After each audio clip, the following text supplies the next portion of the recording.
Social media is an undeniably important force in today's world. In particular, it has gained a massive influence on the current generation of adolescents and teens. Whether this influence is positive or negative, however, is widely debated. Despite impressive advancements in things like communication and other conveniences, I believe social media has influenced today's teens much more negatively than positively.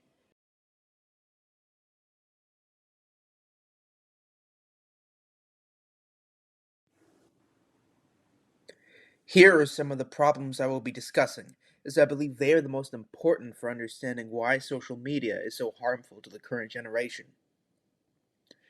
Instagram and Snapchat encourage harmful self comparisons and cause lower self esteem. Messaging and texting, while making communicating easier and convenient, worsens social anxiety and encourages antisocial behavior. Most apps allow messaging, so most of them are contributing to this. Apps with scrolling features like YouTube, Instagram, or TikTok employ predatory algorithm techniques that are very effective at making you spend endless hours watching videos designed to keep you scrolling. These three issues will be explained more in depth in the next slides.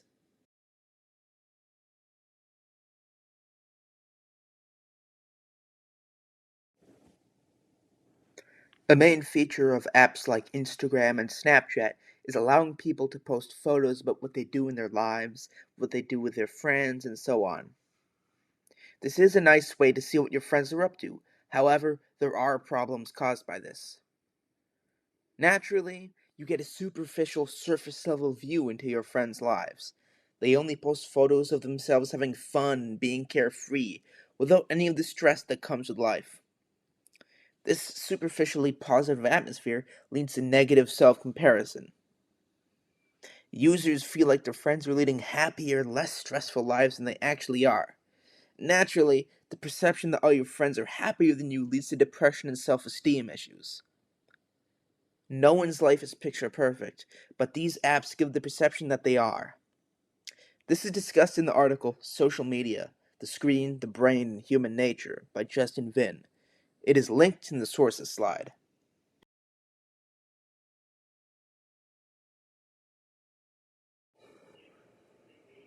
Most social media apps have messaging features that allow for quick and easy texting.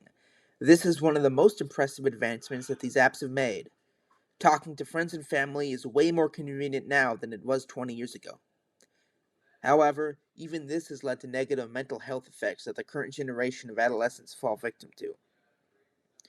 An increasing reliance on messaging instead of face to face conversations have tanked the social skills of the current generation. The pandemic has made a lot of this worse, as teens spent 2 years with no way to meet their friends in person, and since then are much more reliant on social media and less reliant on face to face interactions. Using messaging to compensate for face to face interactions leads to a lot of problems, because it discourages teens from improving on their social skills and encourages them to have less and less real life interaction. Although often frequently messaging friends, a lot of teens actually feel very lonely because they're barely engaging with their friends in real life, instead only texting or messaging.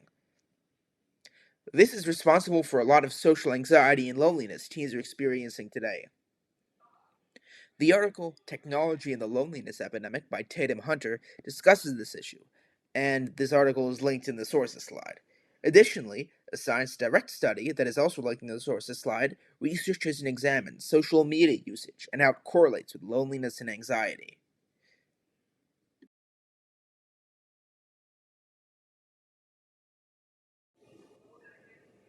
Apps like YouTube, TikTok, and Instagram have features where you can scroll through the list of short videos designed to keep your attention.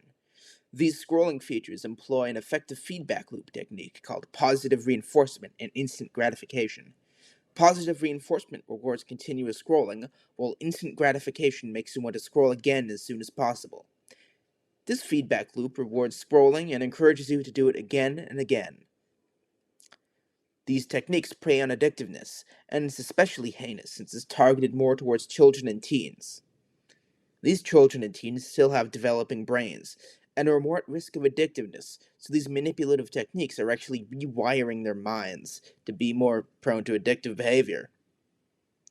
This can encourage other addictive behaviors later down the line and later in life. This is a problem when you're young, but it will lead to potentially more harmful behaviors in the future related to addictiveness. The article, The Addictiveness of Social Media How Teens Get Hooked, by Sarah Miller, discusses this. It's linked in the sources page.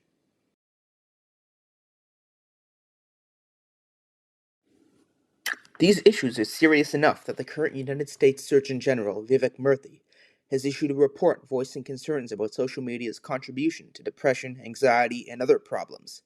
He voices the importance of the issue and how it relates to mental health, warning that we don't yet know if it's safe for children to use social media yet. The mental health crisis affecting the current generation of adolescents and teens is widely recognized to be a serious problem. Social media has proved to be an important contributor to the crisis, and its negative effects should be better understood so they can be avoided or fixed.